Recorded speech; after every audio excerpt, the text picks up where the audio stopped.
université amen o wiyete ko université Sine Saaloum hadji Ibrahim wala waɗa campus aji tati, campus aji Kaolack, Kaffrine e Fatick. min goni ko Kaffrine ko toon min goni. Fedde nde noon woni ko Kaffrine, kono noon miɗen jokkodiri e campus aji goɗɗi ɗi ngam wattude toon kadi pelle ngannduɗaa kadi fof coordination o goto wonta to fedde nde waɗat concerne université o fof. Eyi min noon miɗa wiye ceerno Mouhammad Seydou Ba mbiyetemi, bawam ne wiye Mamadou Ba, kanko e dental Daka o jeeya. Kam noon o jeeya ko Saloum ngo pullo Kaaɓo, nenam jeeya ko Agnam Civol ko pullo ko Fuutanke. Ɗo wawi wiide koye hakkunde hen gonmi tan. En salmini gofumi e toon mbiɗa wiya Amadou Mari Dia, mbiɗa cosaan Fuuta towde nokku mbiyete Thilo Bouka, ɓe comme président d' organisation. Sukaaɓe men janngooɓe toon to université gari Allah addiɓe ɗo noon e Daka Madina Gounass. Joni noon ni sukaaɓe men ɓeeɗo ko waynama Samba en ceerno Baba Galle en gari jokkodiri e maɓɓe pour e yewtidde e maɓɓe, namdodiren e maɓɓe, darde maɓɓe toon to université. Kono kadi kamɓe fof kadi wonde sukaaɓe fulɓe, fedde nde ɓe mbaɗi toon moɓodiral pour rendinde sukaaɓe fulɓe jeeyaɓe hen Ferlo, jeeyaɓe hen Jolof, jeeyaɓe hen Ɓundu, jeeyaɓe hen Fuladu. Fof ko maayo wona keerol, sabu leñol kam ko lekki tan, lekki ki waɗat fooɓere waɗa ɗeɗi, waɗa noon catal faye funnangue, catal faye hirnangue. ɗum noon ko leñol gotol, denirol gotol. ɗum noon en dokkat Mamadou Seydou Ba, bisimilla. Assalamu aleykum bandiraɓe tedduɓe, mi calminima onon fof indema e jettode. Eɗen jetta Allah kadi e tawtorede amen hande e daabi Jabuwal Pulaar. Miɗen jettamo kadi e darde makko e leñol ngol. Miɗen jetta kadi dental ngal fof miɗen jetta. E hande min garno ɗo noon ngam labtinde darde amen ko faade dental fulɓe isen e nder université Sine Saaloum Kaffrine. Donc min mbaɗi toon fedde nde wiyete ko dental fulɓe isen ngam renndinde ɓiɓɓe fulɓe fof, andinde ɗumen hakkunde pullo e pullo ala fof terdigo woni ko hakkunde mumen. Pullo fof ko gotum. Wiyama hande Tukuleur, wiyama hande pullo Fouta, wiyama hande pullo Saloum. Je pense que ɗum fotani addude cerdigo hakkunde pullo e pullo. En fof en poti wadde juuɗe men e faandu. Koye dow ɗum ɗon min ɗaɓɓi tafde nden fedde ngam noddude ɓiɓɓe fulɓe fof wonɓe nder université he e ngotagu e ballodiral, ngam joni noon yittodirde e mumen, wallatɓe e hono ɓe mbaɗita intégré, hono ɓe mbawata famirde jangde mumen ko faɗataɓe toon e koɓe poti wadde toon eno hono ɓe poti wonirde toon. Ngam université ko ne muusi, jangde université ne muusi no feewi. E dow ɗum ɗon kadi programme uji jangde Sénégal hande wiyama ko langue nationale ne foti waɗede e nder jangde Sénégal. On langue nationale noon hande sa daari to université amen to ko jolfe tan waɗa toon représenté comme langue nationale. Or que sa daari e nder université janngooɓe toon ɓe, sa waɗi pecce 4, pecce 3 ɗe fof ko fulɓe, en mbawi wiide noon e keewi toon. E dow ɗum ɗon noon min lelni programme ngam wadde feere ha Pulaar nantinne e jangde programme jangde nde, ngam Pulaar watta jangguinede e nder université he, ha yimɓe mbawa, fulɓe wonɓe toon ɓe mbawa yittude hen koye mumen. Ɗum kadi voilà, ɗum kadi wallitat min to somin jeehi e zone uji goɗɗi ɗi min mbawa wawde haaldude e mumen eno hanniri ni. Eyi ɗen balɗe ɗum ɗon koye ɗum ɗon min goni. Min gari ɗo noon ngam ɗaɓɓude hen duwaw, ɗaɓɓude hen kadi ballal ngam wawde nawde gonmijo yeeso. Eyi o saaha noon miɗen e 115 ɓi pullo. Eyi ɓen en mbawi wiide gummorto ko banggueji fof, ngam hay fulɓe Fouta nannama hen, eyi fulɓe Jolof, fulɓe Matam, fulɓe hay jeeyaɓe nder Dakar ɓe ganduɗa Pulaar mumen laaɓani hono minen fof, min fof min dendi hen. E ko cosɗon fedde nde ko hol gartam ɗam jiiɗon hen nafoore? Eyi komi cosi ko fedde nde ha joni vraiment min jii hen gartam kewɗam, ngam hande ne addi ballodiral e hakkude amen, ne addi gandodiral e hakkude amen. Sabu ido a yiyat pullo e pullo min mbitodiral min gandodirani, te ɓe gandodirani mbawata wallodirde. Kono joni komin cosi ko fedde nde mbaɗi hen ko wiyete ko social, mo ganduɗa hande kala e amen mankiraɗo ticket réseau walla mankiraaɗo hannde paawaade mo ngannduɗaa mo haajori safaaru, min mbaawa ittude keese min ballita ɗum. Haa jooni kadi min mbatti heen kadi pédagogie mo ngannduɗaa wallitan min ɗaɓɓa e ngendiyankooɓe ɓe ngannduɗaa mbaawa natde heen e ndeer fedde nde, mbaawa wallude min e anndude tarik finaa-tawaa Pulaagu, min mbaawa anndude ko finaa-tawaa amen, min mbaawa anndude hanki amen kadi. Vraiment koye ɗum min ngoni. En calminii mon goppu mi yettoon mbiɗa wiya Amadou Mari Dia mbiɗa cosaan Fuuta towde nokku mbiyetee Thile Boubacar foyde comme président d' organisation min mbaawi fiinude toon ɗum ɗo journée ngol culturel mi puɗɗi taw waɗde hadma e yahde hay nokku e taw a jogii wadde yiɗi wadde promouvoir yaltinde culture ma min mbaawi waɗde ɗoon festivité ji keewi ɗoon e université o min golliri Pulaagu min joué théâtre uji mbaɗi heen ɗum pour premier objectif o wonno ko renndinde fulɓe comme an enen ga ken seernaaɓe ɗum fof ɓuri men muusnaade waɗa heen wiyetee tukulóor wiyetee fulɓe jeeri koye fulɓe haaɓooɓe ɓen fulɓe Fuuta en min jiɗi renndinde ko fof wiyee innu wootere wiyeten haale Pulaar goto wiyeten ko Pulaar taw haa gooto manque respect e keddiiɗo mi jiɗi renndinde fof deuxiéme ne minen min mbaddana hay gooto min kaɓana hay gooto fulɓe kam min jiɗi ɗemngal min jiɗi culture men min jiɗi artude e culture amen min jannga ɗemngal amen winnaama e constitution Sénégal sisa lan waɗama codifié fotno jannganeede arii haa yettima université o en waɗi université keddiɗi fof min cohlno minen nek hannde e yise noon ɗemngal Pulaar janngane heen comme ɗe keddiɗi fof tawi ko wolof e séeréer mandeng e soni tuman goɗɗo min cohlno ko par exemple tawi ko haalpulaar e wonɓe toon e Dakar jooni ngantan Jolof toon jibna te ko cosaan Fuuta iltude ko Pulaar kono wolof tan kaalata ngantan ko wolof ɗum nehra heen ko wayen Pulaar o so jannganaanoom toon kan mam nganndan e langue ma mbawan artude ɓe paam Pulaar ɓe nganndi kadi holto ɓe ƴeewata holto ɓe wumni ɗum fof nafoore mawni an leydi waɗa ɗum développé richesse culturelle il faut so jiɗi hunde yuɓɓi feewa il faut goo fof annda culture mum ɗum ɗum waawa waɗde ɗum ɗon il faut noon ko muyinɗo ko e ko wawa yummora men jibini men ko en kaala ñen fof il faut ɗum nganndi histoire men anndude ɗemngal mum comme si artude e culture mum artude e ko jeyɗa pour mbawa waɗ développé so a ƴeewi ko wayni comme Chine en hannde haa jooni Allah moɓde waɗde ɗum ɗon ɗum ɓe ngarti so a ƴeewi hannde Japon en Chine en e ɗum ɗo fof culture maɓɓe ƴetti no mbawi ɗum ɗo so ruttaki ɗum ɗo an taw hol payɗa hannde mbiyen sa naw hol payɗa ɓurta hol jeeyɗa minen ɗum min jiɗi artude komin jeeya mi mbawa anndude holmin payi ɗum wonno gayre amen ga objectif uji ɗumen jiiluno ɗo o instant min jiilono haɓnade no ɗemngal Pulaar janggintoɗen e isen pour l' instant ko wolof tan woni toon somin dañi hay ɗemɗe keddiɗe fof mbaɗe toon e o instant min bindi lettre sah toyde e ministre toptiɗo fayde e jangɗulɗe joni minen komin défenseur uji ɗemɗe fof ɗum min mbaddanaɗe minen ɗum ɗo fof ɗemɗe fof goo fof wawa suɓade ɗemngal mum min mbaddana hay gooto min pourtant wonne jaam wi ñooñ e nder Sénégal par ce que deuxiéme objectif o renndinde boom Sénégal fof enen fof ken hoore wootere wawi wonde fof hayso en jiiɗi kaalu waɗi yimɓe ceerti mais ko fof mo Allah waɗi rokku ɗum cosaan mum ɓuri ɗum ɗemngal mum ɓuri ɗum culture mum nde min mbaɗi nde journée amen culturel o mbaɗi heen invité culture aji goɗɗi min kollitiɓe ni hayso min darima ngam mawninde finaa-tawaa amen ko adi fof enen fof ken bani adama enen fof ken sénégalais donc min mbaɗirani noon so wona totude mon yeru ngam onon ne mbaɗon fedde bani ndi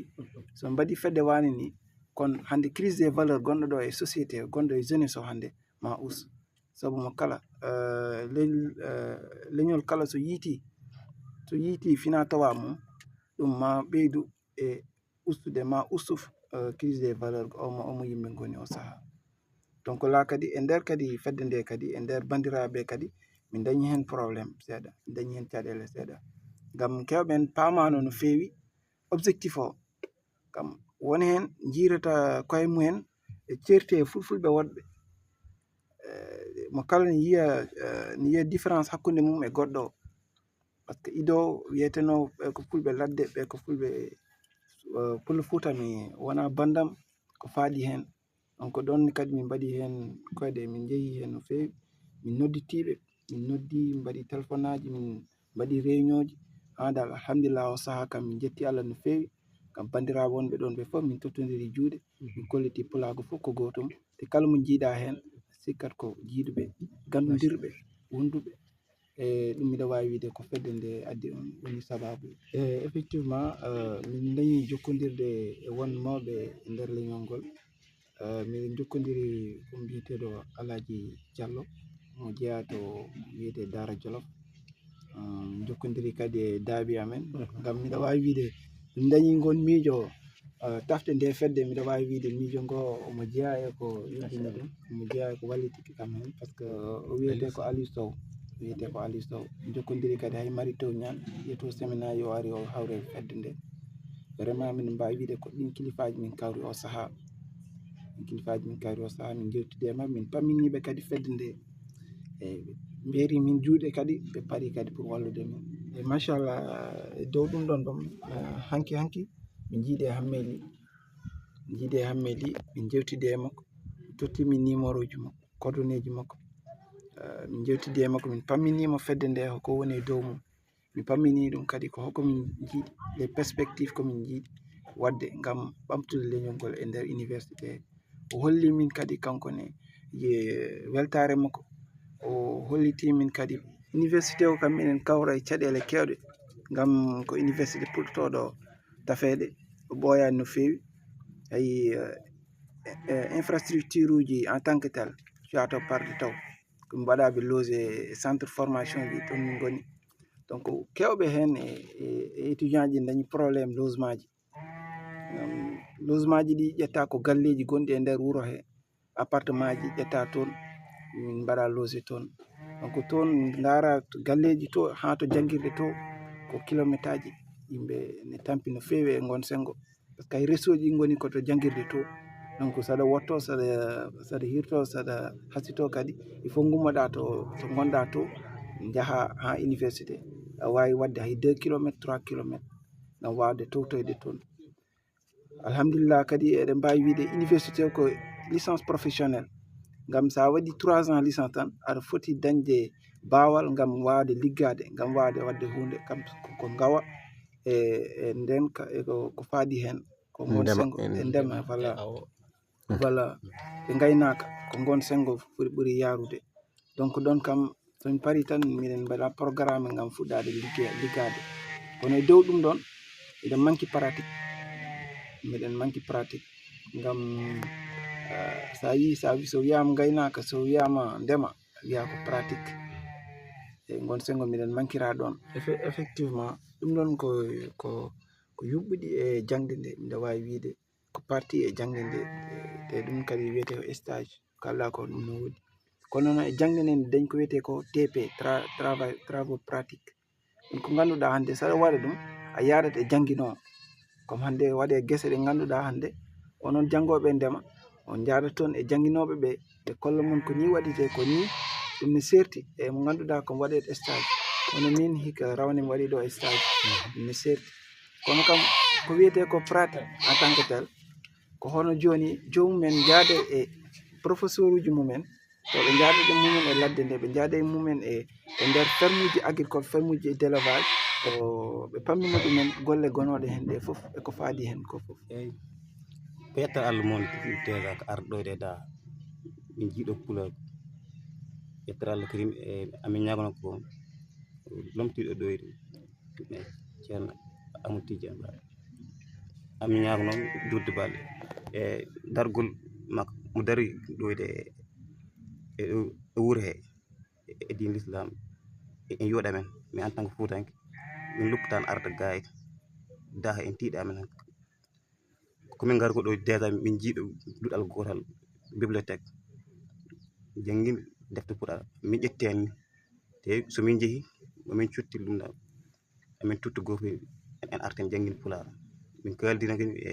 gendiyankoɓe heewɓe pour ngara min mbaɗi commission goto taw ko pédagogie puɗɗo jangde hani ɓuri ko waɗa important janngude ɗemgal ngal so yiɗi yimɓe gatta ɗemgal ngal habde ko fof kadi ɗemgal ngal yaadu no ɗemgal ngal yariri yeeso ɗum nawi te mi ñaagi noon ɓiɓɓe fulɓe fof ɗo denditi ɗemgal ngal wawa haalede hol pul wawi wonde fof yo haal ɗemgal ngal tan hol wawi wonirde fof heddi ko harade mamin kaɓa pour ɗemgal ngal wawde yaade ɗum woni haram min fof nak e culture e côté pédagogie ko joni so min jiiɗi joni ittude joni ko comme somin waɗi cérémonie min invite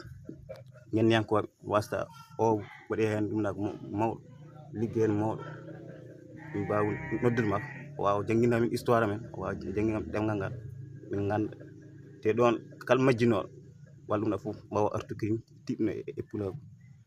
sa ƴeewi joni pour hol ɗum amin darno ɗum pour jangga sa ƴeewi histoire fulɓe yimɓe moƴƴuɓe ɗo Sénégal fof sa ƴeewi ɗum fulɓe Cheikh Oumar en ɗum ɗayi e goɗɗo yimɓe moƴƴuɓe ɗo fof fulɓe ton andi ɗemgal ngal noon tagat ɗumen par ce que ɗemgal ngal gandal woni ɗon e nder gandal ngal ɗon ƴettirɗe ɗum ɗo valeur uji men culture o ha hande ɗum jotti ɗo ɗum mbawi noon alhamdulillahi par ce que fulɓe ɗo ittata ɗo e Sénégal e jeeya ko fewni ko ɗo e Sénégal e diino e côté diino surtout e côté aade cosaan sa ƴeewi tan pulaar mum aade men cosaan e way tiidirede e culture mum ko hunde mawde woni ɗon min kam ko wasiya mo dañami e bandiraɓam tengtini e giƴamen oto jejjit ko gonɗen ko hoto en jejjit ko gonɗen ko ngam hande sen daari hande mawɓe ngam hande sen daari hande gendiyankoɓe daraniɓe leñol ngol hande daraniɓe leñol ha ɓe maayi e on ɗon mission hande en potani accirde haare mabɓe less en poti yaade e ngal koyngal hono Yaro Doro Diallo en hono Tidiane An en gurdam mabɓe fof sa daari koye haɓanade leñol ngol nden noon enen ɓiɓɓe fulɓe en poti accide hakkille e ko gonɗen ko mbasen foɗanade tubakiri walla mbasen foɗanade goɗɗum ganden hande ko gonɗen ko hande fina tawa men o ala ko ɓuri ɗum wadde riche e nder aduna he min miɗe wawi wiide noon mo kala noon eko ɓurani ɗum min ko ɓurani kam ko leñol pulaku fina tawa pulaku mi yiyani fof e nder duuɗe adama leñol ɓurgol welde ɗum ngam kala to jaada e aduna aɗa yiya ɗum joni sen dañi ko way noon hande en potani ɗum accirde ɗum en poti jagguirde ɗum juuɗe men ɗiɗi ganden ko joguiɗen ko Allah fecci en ɗum jaggiren ɗum juuɗe men ɗiɗi kala ko mbatten hen